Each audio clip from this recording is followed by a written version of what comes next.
Alors, après avoir anticipé les conséquences négatives d'une expansion du coronavirus sur l'économie mondiale, les investisseurs sont désormais en train d'anticiper la sortie de crise alors qu'un traitement efficace aurait été trouvé pour soigner les victimes du virus. Mettons une grosse touche de conditionnel sur tout ça, mais il n'en a pas fallu plus pour que le CAC 40 poursuive sur sa lancée et termine à plus 0,85% vers les 5985 points.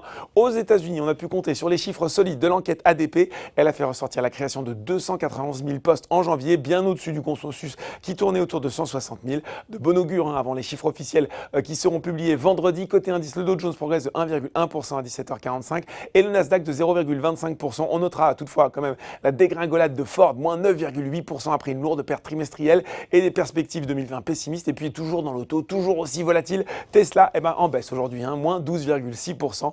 Retour sur le marché français en tête des hausses du SBF 120, on retrouve Aperam plus 8,4%.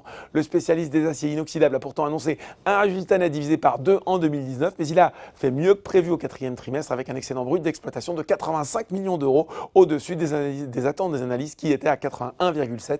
Aperam a également annoncé le maintien de son dividende à 1,75 € par action ainsi qu'un programme de rachat d'actions pouvant aller jusqu'à 100 millions d'euros.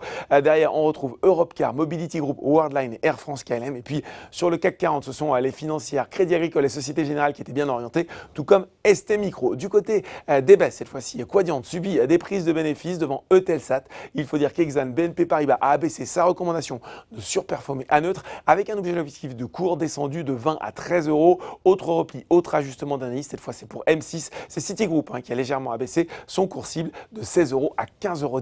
Et puis dans le rouge également, Engie, le groupe en pleine crise de gouvernance, un conseil d'administration est convoqué demain dans l'après-midi et sauf coup de théâtre, il ne devrait pas renouveler le mandat de la directrice générale depuis mai 2016, Isabelle Cochet. Sur le CAC 40, toujours Airbus et Safran perdaient également de l'altitude, tout comme Pernod Ricard.